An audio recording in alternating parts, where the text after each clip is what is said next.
Halo semua, pada video kali ini kita akan bahas ya untuk update dari Bitcoin dan juga Ethereum.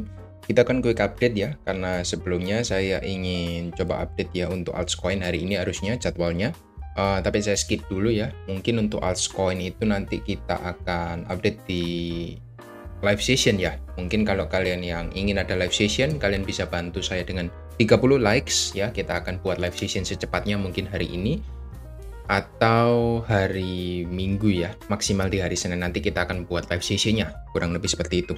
Tapi sebelumnya saya ingin infokan kepada kalian semua bahwa kita ada grup Discord ya, Anda bisa join secara free dan Anda bisa mendapatkan untuk update dari Bitcoin dan Ethereum itu lebih cepat ya, karena saya setiap hari untuk update di sana sehari minimal sekali, bahkan kadang 2 kali untuk saya update-nya. Dan juga untuk altcoin yang menarik biasanya juga akan saya berikan idenya juga di sana dan Anda bisa diskusi dengan saya secara langsung ya, tentunya. Jadi banyak benefit yang bisa Anda dapatkan, jadi Anda jangan lupa untuk join Discord kita, caranya cukup mudah, klik link yang ada di pin komen aja. Kurang lebih seperti itu. Oke, kita akan coba langsung untuk bahas dari pergerakan Bitcoin ya untuk di hari ini ya.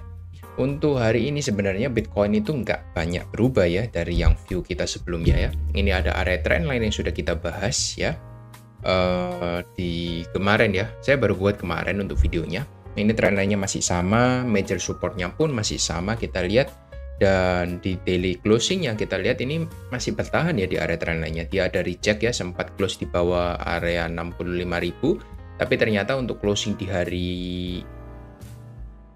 Jumat kemarin kita lihat dia close tutup di atas 67.000. Jadi so far sebenarnya masih aman ya. Tidak ada yang perlu dikhawatirkan. Untuk di 4 jamnya pun kita memang melihat ada flash dump sedikit ya, sekitar berapa persen dari top to bottom, sekitar 8% ya. Tapi overall dia masih mempertahankan untuk area supportnya. Jadi so far masih oke lah ya, nggak perlu kita agak-agak lebay gitu ya. Untuk satu konfirmasi kita yang terakhir ya, bahwa Bitcoin untuk syarat bisa melanjutkan all time high-nya dia harus tembus dari area box warna orange ini di sekitar 71 sampai 72.000 ya. Dan ternyata masih belum mampu untuk breakout dari sana ya. Jadi kita masih akan lihat untuk Bitcoin masih akan konsolidasi di area box warna putih ini ya. Area putih ini mungkin untuk waktu yang lumayan lama ya. Karena kita lihat selama dia masih belum breakout dari area box warna orange, so far pergerakan dari Bitcoin ini akan semakin lama tersqueeze ya, atau semakin lama semakin menyempit dan dia harus menentukan arahnya. Akankah dia breakdown menuju 62.000 ataukah dia langsung breakout ke 72.000 bahkan lebih ya, bahkan bisa ke all time high-nya seperti itu. Untuk sekarang yang bisa saya lihat, Bitcoin ini sebenarnya ketika kita lihat flash dump kemarin ya, saya coba tarik VWAP dari bawah sini ya. Dia masih tertahan di area VWAP-nya sini ya, sempat breakdown sedikit dan sekarang posisinya sedang bermain di bawah VWAP ya. Tapi selama dia belum breakdown dari area support, dia sempat bermain sedikit ya di bawah area VWAP selama beberapa hari ya. Kurang lebih di sini kita lihat selama 2,5 hari kita lihat dia bermain di bawah VWAP. Akhirnya dia pun juga bisa reclaim ya di atas sana selama dia masih mempertahankan area trendline. Jadi area trendline ini merupakan area garis yang cukup penting yang harus kita pantau bersama-sama ya. Apabila dia breakdown, maka kita akan melihat untuk altcoin-nya bisa bleeding lebih parah lagi daripada sekarang. Karena kemarin kita lihat untuk Bitcoin ini hanya turun sedikit ya, sekitar 7% ya. Untuk altcoin-nya kita lihat berapa persen rata-rata minusnya. Saya ambil contoh ya untuk satu altcoin ya, mungkin dari apa ya, area EVO aja lah ya. Kita lihat untuk EVO untuk pergerakan daily-nya. Dari top to bottom kita lihat sudah minus 35%, sempat turun 35%. Di saat Bitcoin-nya hanya minus 8%, saya sudah infokan bahwa altcoin bisa berdampak lebih parah. Jadi hati-hati buat kalian yang punya posisi di altcoin, terutama di future market. Saya sudah remind berkali-kali, bahkan kemarin sudah saya infokan, untuk syarat altcoin itu bisa kembali perform itu apa, sudah saya infokan. Dan tampaknya itu langsung tergenapi ya. Melihat dari Bitcoin dominance-nya sudah breakout dari area 55%, sekarang closing ya di atas 55,68%, maka soon or later kita akan melihat untuk dominance Bitcoin itu akan naik ke 58%. Jadi buat kalian yang bertanya-tanya kenapa kok altcoin saya bisa rontok 20-30%, nah ini jawabannya sudah saya infokan. Buat kalian yang mau tahu lebih jelas bisa tonton di video saya yang kapan altcoin season itu akan dimulai. Di situ saya jelaskan secara rinci ya kenapa kok altcoin itu masih belum bisa perform untuk sekarang. Dan Bitcoin dominance ini naik ya, tampaknya kalau kita lihat dari ETF flow untuk kemarin ya, kita lihat ini nggak ada inflow yang masif ya, bahkan cenderung outflow.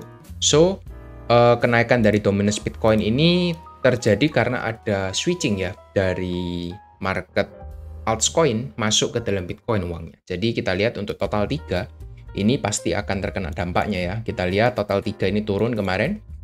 Jadi uang yang ada di altcoin itu terserap semua ke Bitcoin. Jadi simpelnya seperti itu. Dan itu juga seperti yang sudah kita infokan ya, bahwa total 3 ini ada potensi dia untuk retest kembali di area resisten become supportnya di 640 miliar dolar kurang lebih.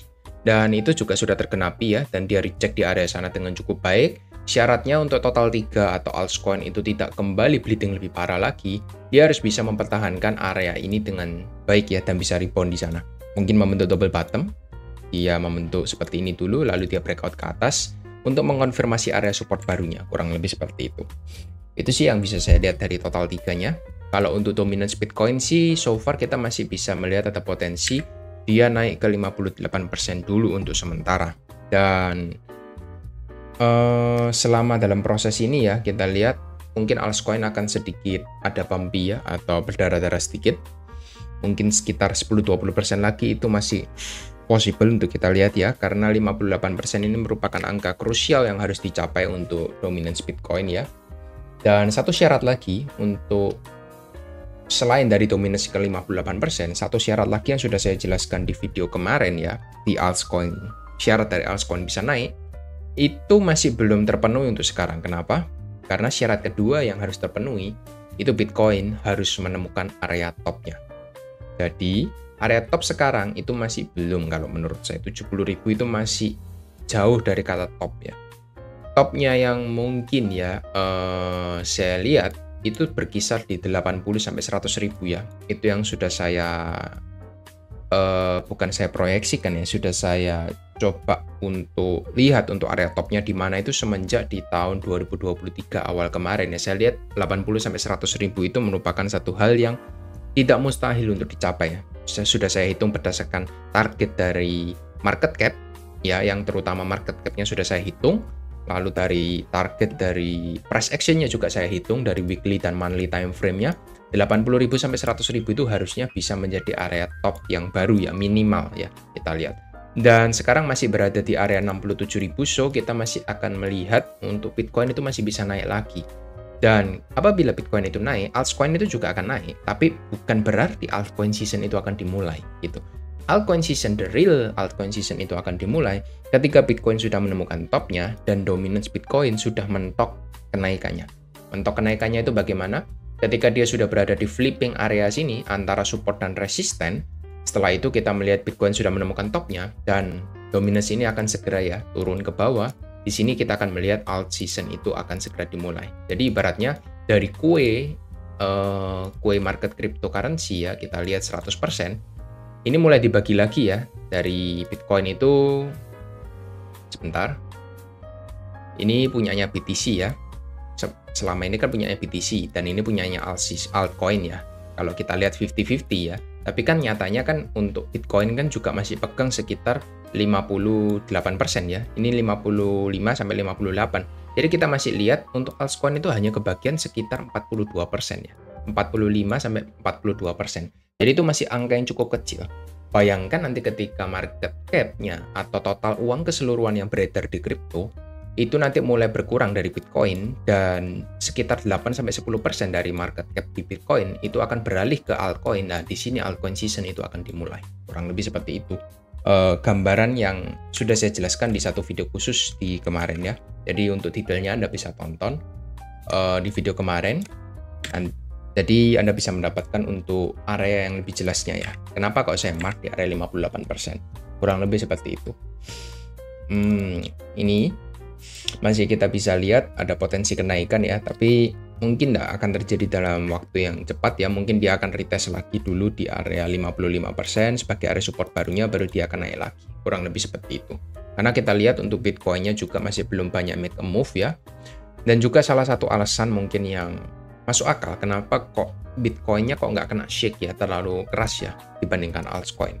Anda perlu ingat bahwa Bitcoin itu juga sudah ada institusi yang mulai bermain ya. Jadi once market itu mulai drop ke bawah, di situ ada uang yang sangat banyak siap untuk menampung Bitcoin. Jadi itu juga salah satu alasan kenapa Bitcoin itu tidak terkena shake terlalu parah ya. Bahkan cenderung steady aja ya, stabil. Dia masih berada di area support resistennya. Tidak banyak pergerakan untuk Bitcoin. Itu juga salah satu alasannya dari institusi juga sudah mulai bermain. Kurang lebih seperti itu. Lalu untuk Ethereum-nya bagaimana? Ethereum kita lihat juga lumayan kena shake. Lumayan parah ya. Ini saya coba hapus lagi. Nah, kita lihat dia masih belum mampu untuk breakout dari 3650. Dan sekarang malah dia retest kembali ke support 3200-nya. Dan ini menjadi penentuan, apakah Ethereum ini mampu untuk bertahan, ataukah dia breakdown dan dia jebol ya ke area yang sudah kita mark dari lama, di area $3.000 sebagai area psikologisnya. Let's see dalam 1-2 hari ke depan, bahkan bisa 3 hari ke depan, karena hari Senin, hari Sabtu Minggu itu institusi cenderung berhenti ya untuk akumulasi dan distribusi. Jadi kita masih perlu untuk melihat konfirmasinya di hari Senin nanti ketika institusi mulai masuk lagi. Kurang lebih seperti itu untuk Ethereum. Kita lihat ini sudah mulai turun lagi ya, sekitar 7% kemarin. Kalau kita lihat dari ETF Flow, sebenarnya yang membuat DAM itu nggak bisa kita bilang dari JTBC ya. Dia cuma distribusi sekitar $166 miliar ya. Inflow-nya dari BlackRock itu sekitar 111 ya. Memang kita ada distribusi $50 miliar ya. Tapi $50 miliar ini tidak membuat altcoin ini rontok semua gitu. Yang membuat altcoin rontok itu money flow ya, uang dari sini berpindah ke Bitcoin seperti itu. Untuk altcoinnya nanti kita akan bahas ya di live ya mungkin. Jadi saya nggak bahas di video kali ini karena mungkin akan panjang kalau kita bahas semua. Kalau kalian ingin sesi live ya, tolong bantu saya untuk 30 likes di video ini. Nanti kita akan buatkan live as soon as possible ya. Secepatnya, bisa hari ini atau besok, kurang lebih seperti itu. Thank you semua yang sudah tonton sampai habis. Untuk ETF Flow juga sudah saya bahas ya, so far ini bukan DAM yang parah menurut saya. Mungkin ini ada flash DAM sedikit untuk mengurangi beban dari grid yang ada di market, kurang lebih seperti itu. Thank you semua yang sudah tonton sampai habis. Nanti kita akan adakan live, mungkin hari ini atau besok ya, kurang lebih seperti itu. Thank you semua dan see you on next video.